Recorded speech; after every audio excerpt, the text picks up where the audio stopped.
Welcome. This week, 2 United States senators insisted that the Justice Department come clean.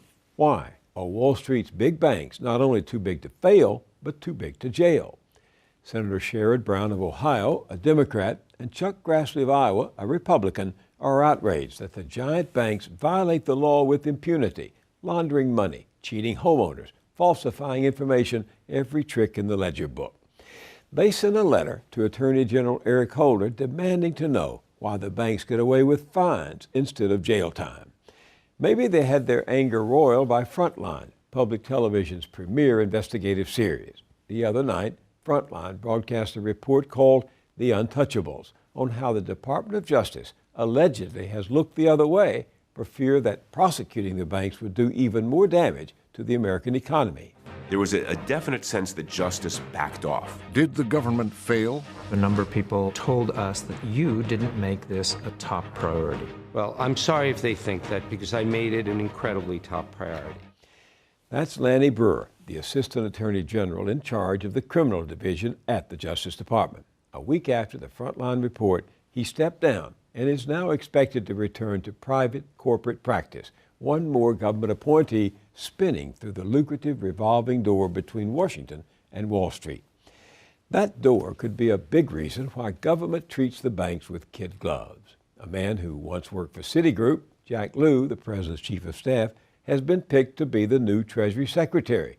And Mary Jo White, the newly named head of the Securities and Exchange Commission, is a chief litigator at a top law firm representing big investment banks like Morgan Stanley.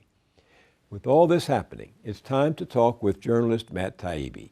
You've seen him on our broadcast before. A contributing editor at Rolling Stone, he's been tracking the high crimes and misdemeanors of Wall Street and Washington for years. Welcome back to the show. Thanks for having me. You're working on a story right now to come out in a couple of weeks on the HSBC settlement. Tell me about that, why it interests you. Well, the HSBC settlement was a really shocking kind of new low in the history of the too big to fail issue. HSBC was a serial offender on the money laundering score. They had been twice given formal cease and desist orders by the government, one dating back as far as 2003, another one in 2010, for inadequately policing the accounts in their system. They laundered over $800 million for cartels in Colombia. Drug cartels in Colombia and Mexico. They laundered money for terrorist-connected banks in the Middle East, Russian gangsters. Literally, I talked to one prosecutor, it's like they broke basically every law in the book and they did business with every kind of criminal you can possibly imagine. And they got a complete and total walk. I mean, they had to pay a fine. $1.9 billion, a lot of money. It's a lot of money, but it's 5 weeks of revenue for the bank, to put that in perspective, and no individual had to suffer any consequences at all. There were no criminal charges, no individual fines, which was incredible.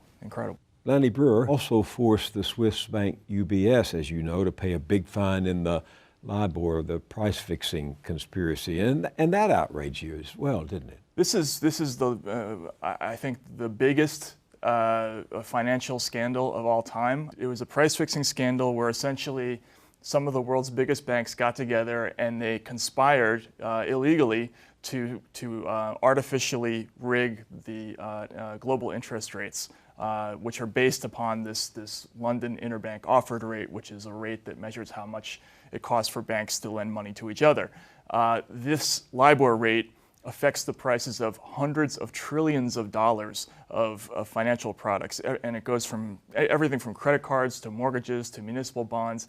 Basically everything in the world, the price is somehow connected to LIBOR, and these guys were monkeying around with this for individual profit, and they got, again, a complete and total walk on this. There were no criminal charges, which is just unbelievable. Did you see the Frontline documentary, The Untouchables? I did. Then you're familiar with Lanny Breuer's testimony. You made a reference to losing sleep at night, worrying about what a lawsuit might result in at a large financial institution. Is that really the job of a prosecutor, to worry about anything other than simply pursuing justice? Well, I think I am pursuing justice, and I think the entire responsibility of the department is to pursue justice. But in any given case, I think I and prosecutors around the country being responsible should speak to regulators, should speak to experts. Because if I bring a case against institution A, and as a result of bringing that case, there's some huge economic effect. If it creates a ripple effect so that suddenly counterparties and other financial institutions or other companies that had nothing to do with this are affected badly, it's a factor we need to know and understand. Think about what he's saying. He's essentially saying that some individuals are so systemically important that they can't be arrested and put in jail. Now, it's only a few steps forward to the corollary to that, which is if some people are too systemically important to arrest, other people may safely be arrested. So we're creating a class of people who are arrestable and another class of people who are not arrestable, which is crazy. It's a crazy thing for the Assistant Attorney General to say, to admit out loud that he's dividing Americans up into these two classes. There's no reason they couldn't have taken a number of individuals from some of these companies and put them on trial. Historically, we've always done this, even under the Bush administration. If you go back just 10 years, WorldCom, Enron, Adelphia, we took the leading individuals at these companies and we put them on trial to make an example out of them. And this is exactly what we're not doing in this case. Those companies were systemically important then. I don't see why they can't do the same thing now. You were shocked when you heard that President Obama had named Mary Jo White to lead the Securities and Exchange Commission. You wrote that she was a partner in a law firm that represented a lot of these big banks, Bank of America, Goldman Sachs, Chase, AIG, Morgan Stanley.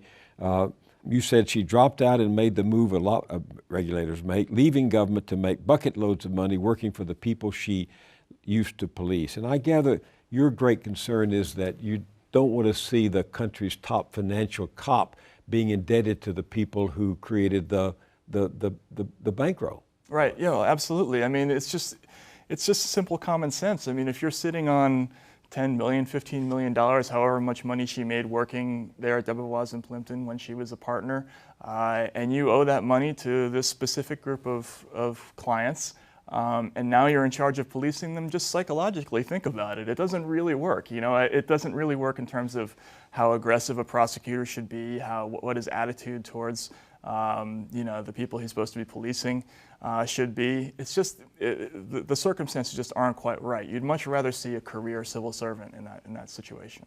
She was once a tough prosecutor. What's your beef? Well, I have people who are telling me that I'm wrong about this, that Mary Jo White was an excellent prosecutor and she's a good choice. But I've done stories in the past about an episode. You had an SEC investigator named Gary Aguirre who was pursuing an insider trading case against the future CEO of Morgan Stanley. He asked for permission to interview that future CEO. His name was John Mack. It was denied. And it was because there was communication between Morgan Stanley's lawyer, who at the time was Mary Jo White, and the higher-ups at the SEC, who included the Director of Enforcement, Linda Thompson. Aguirre was later fired for complaining about having this investigation squelched. Blowing the whistle. For blowing the whistle, but the SEC was later forced to pay a $750,000 wrongful termination suit to Aguirre in that case. But what's so interesting is that Aguirre's boss, the guy who killed that case, went to work for Mary Jo White's firm 9 months after the case died, and he got a multi-million-dollar position. It's a classic example of how the revolving door works in Washington.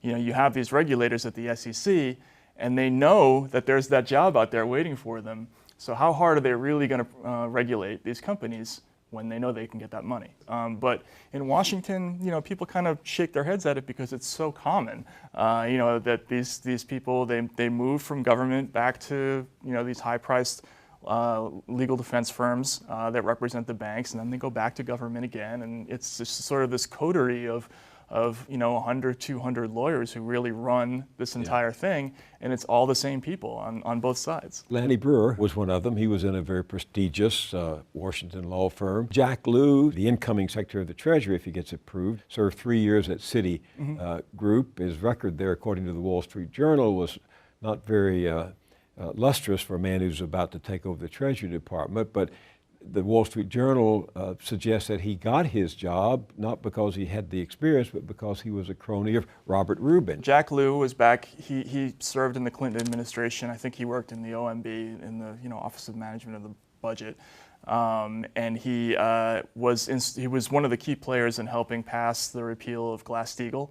And this is kind of the way it works. It's not a one-to-one, obvious connection, but Glass-Steagall was repealed specifically to legalize the merger of Citigroup.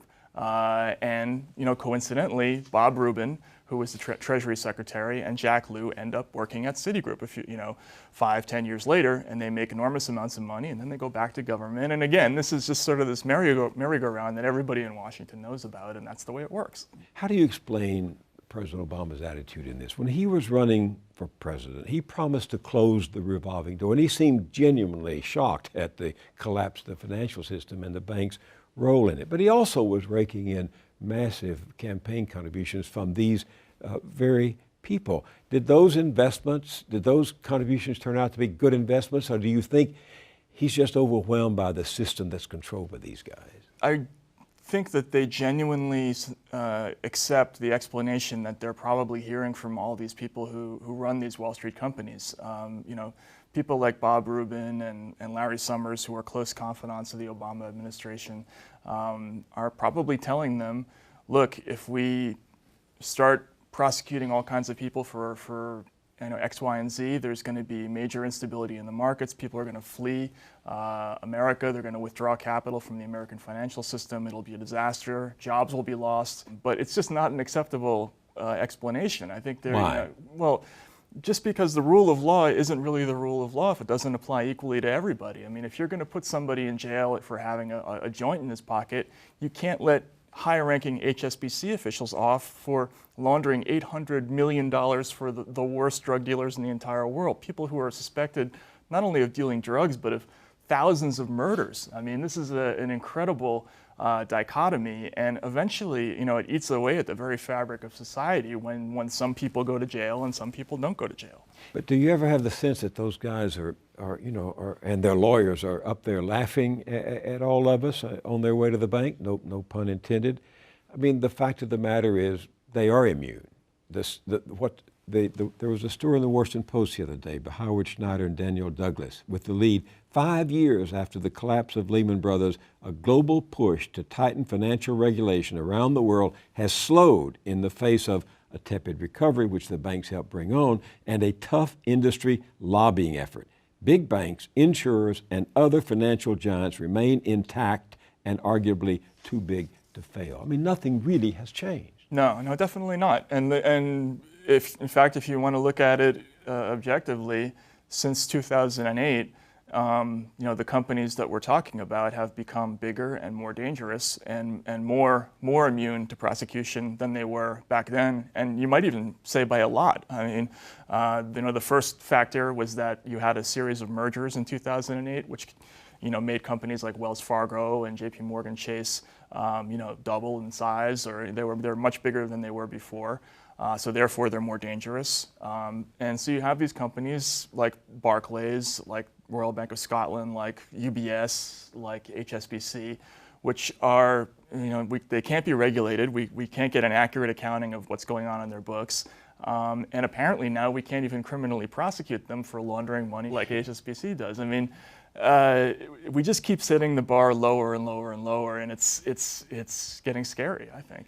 There's a new analysis out just the other day from the Economic Policy Institute that shows the super rich have done well in the economic recovery while almost everyone else has done badly. And the economist Robert Reich says we're back to the widening inequality we had before the big crash. Are the financial and political worlds just too intertwined and powerful for anything to change?